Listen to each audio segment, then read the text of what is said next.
அனைவருக்கும் வணக்கம்.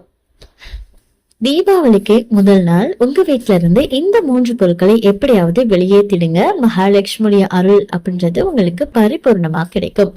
என்ன பொருளை அந்த நாள்ல நம்ம வீட்ல இருந்து தூக்கி எறியணும் அப்படின்றத பத்தி பார்க்கலாம். தீபாவளி அப்படின்னு சொன்னாலே அதை தீபாவளி திருநாள் அப்படின்னு சொல்லுவாங்க. அப்படிப்பட்ட அந்த தீபாவளி நம்ம நம்ம கொண்டாடுறதுக்கு இன்னும் வெகு சில நாட்கள் தான் இருக்கு இல்லைங்களா? ரொம்ப பக்கத்துல வந்துட்டோம். இந்த ஃபெஸ்டிவல் பாத்தீங்க அப்படின்னா அமாவாசை டேட் கிருஷ்ணபக்ஷம் ஒட்டி வரும். இந்த நாள்ல கணேசர் அப்புறம் மகாலட்சுமி தாயார் இவங்களுடைய வழிபாடு செய்யறது அப்படின்றது ரொம்ப நல்லது. அதே மாதிரி குபேரனையும் வழிபாடு செய்யலாம். தீபாவளி அன்றைக்கு நீங்க வீட்டுல லக்ஷ்மி குபேர பூஜை செய்தீங்க அப்படின்னா உங்க வாழ்க்கையில நல்ல செல்வ வளம் அப்படின்றது கண்டிப்பாக கிடைக்கும். எந்த ஒரு பூஜை செய்யறதா இருந்தாலும் முதல்லயே நம்ம வீட்டெல்லாம் சுத்தம் பண்ணுவோம் இல்லைங்களா? அப்படி நம்ம வீட்டுல சுத்தம் பண்ணும் போது நீங்க ஷெல்ஃப் அப்புறம் என்னென்ன வச்சிருக்கீங்களோ தேவையில்லாத பொருட்கள் எல்லாமே நம்ம கண்டிப்பாக வீட்டுல இருந்து வெளியேற்றணும். அந்த மாதிரி நீங்க வெளியேற்றும் போது பாத்தீங்கன்னா வீட்டுல இருக்கக்கூடிய தேவையில்லாத நெகட்டிவ் எனர்ஜி அப்படின்றது வெளியேறிடும். சில நேரத்துல நம்ம இந்த பொருள் வேணும் அந்த பொருள் வேணும் அப்படின்னு எல்லாத்தையும் சேர்த்து மூட்டை கட்டி வச்சிருப்போம். இது எல்லாமே என்ன பண்ணும், நம்ம வீட்டுல வறுமைக்கு வழிவகுக்கும்.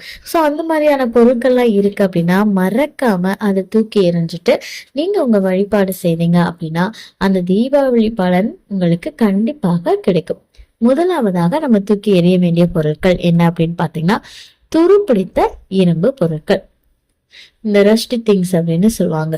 துருப்பிடிச்சு போன டவாவா இருக்கட்டும், துருப்பிடிச்சு போன வடச்சட்டியா இருக்கட்டும், இல்ல துருப்பிடிச்சு போன எலக்ட்ரிக் ஐட்டம்ஸ், இது எல்லாமே பாத்தீங்கன்னா வீட்டுக்குள்ள அதிகப்படியான நெகட்டிவ் எனர்ஜி அட்ராக்ட் பண்ணும்.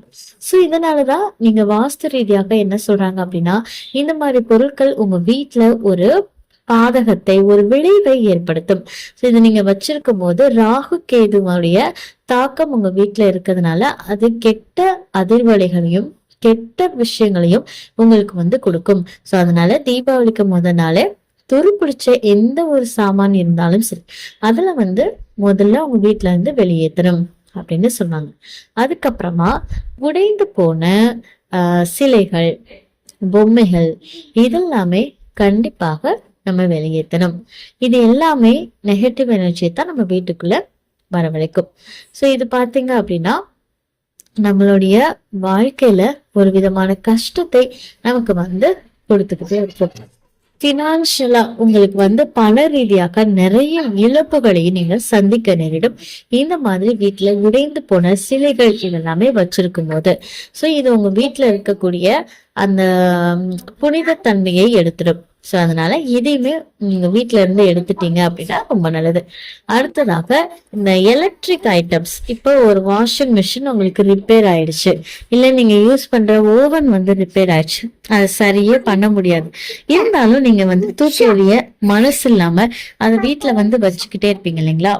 அதுவுமே வீட்டுல உங்களுக்கு சனியுடைய இதை ஏற்படுத்தி கொடுக்கும். பிரச்சனைகள், சனியுடைய தாக்கத்தை உங்களுக்கு கொடுக்கும். அதனால தயவு செய்து அந்த மாதிரியாக இருக்கக்கூடிய பொருட்களையும் தீபாவளிக்கு முதல் நாள் வீட்டுல இருந்து தூக்கி எறிஞ்சிட்டீங்க அப்படின்னா ரொம்ப ரொம்ப நல்லது.